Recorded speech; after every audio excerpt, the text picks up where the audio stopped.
Breaking news చూస్తున్నాం. డిసెంబర్లో అద్భుతం జరగబోతుందన్నారు TPCC chief Revanth Reddy. BRS పాలనలో ప్రజలకు ఒరిగిందేమీ లేదని చెప్పారు. వచ్చే ఎన్నికల్లో కాంగ్రెస్ గెలుపు ఖాయమని అన్నారు. 6 గ్యారంటీలతో ప్రజల్లో వెలుగు నింపుతామన్న రేవంత్ రెడ్డి అధికారంలోకి వచ్చాక 6 గ్యారంటీలపైనే తొలి సంతకం చేస్తామని వెల్లడించారు. సోనియా గాంధీ 6 గ్యారంటీలు ప్రకటించిన మరుసటి రోజు నుంచే ఇక సీఎం కేసీఆర్ కనిపించకుండా పోయాడంటూ విమర్శించారు. కాంగ్రెస్ హామీలు చూసి కేసీఆర్కు చలి జ్వరం వచ్చిందని తెలిపారు. ఇక కేసీఆర్ విశ్రాంతి తీసుకోవాల్సిన సమయం ఆసన్నమైందంటూ రేవంత్ రెడ్డి ఘాటైన విమర్శలు చేశారు.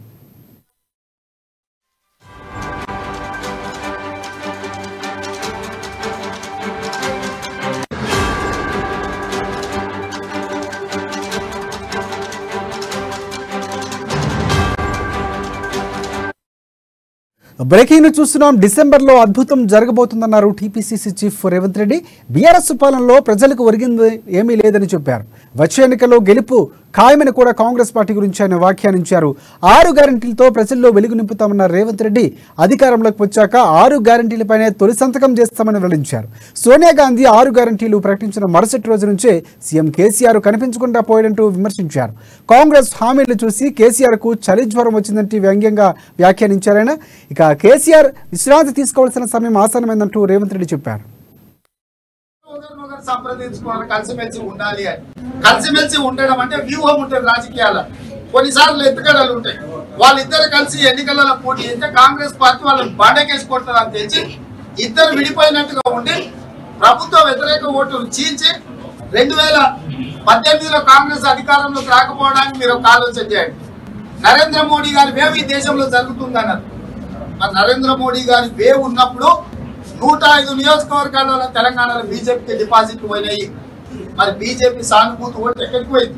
కాంగ్రెస్ ను ఓడించడానికి టీఆర్ఎస్ కు బదిలీ చేసింది. టీఆర్ఎస్ ను గెలిపించడం ద్వారా బీజేపీని నిలువరించాలని 2018లోనే బీజేపీ నాయకులు కుట్ర చేసి ఆనాడు మహాకూటమి పేరు మీద కాంగ్రెస్ ఎన్నికల్లో పోటీ చేస్తే కూటమిని దెబ్బతీయడానికి బీజేపీ ఓటంతా బీఆర్ఎస్ కు బదిలీ చేసిండ్రు. అందుకే 105 నియోజకవర్గాల బీజేపీ డిపాజిట్లు జప్తు అయినాయి. తర్వాత వాళ్ళ సహకారం వల్ల బీజేపీ టీఆర్ఎస్ కలిసి పార్లమెంట్ ఎన్నికలలో 9 సీట్లు గెలవాల్సిన కాంగ్రెస్ ను 3 సీట్లకు పరిమితం చేసిండ్రు.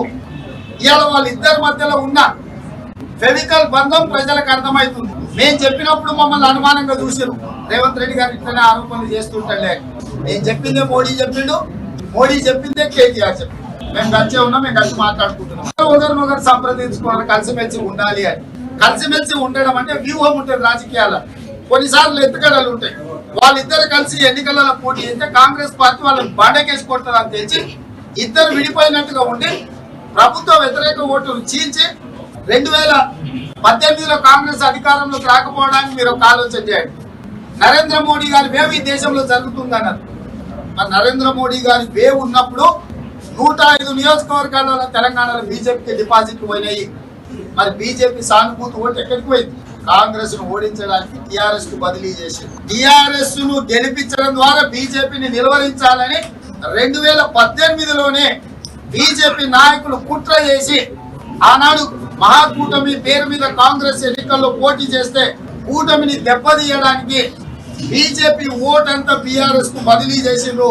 అందుకే 105 నియోజకవర్గాల బీజేపీ డిపాజిట్లు జప్తు అయినాయి. తర్వాత వాళ్ళ సహకారం వల్ల బీజేపీ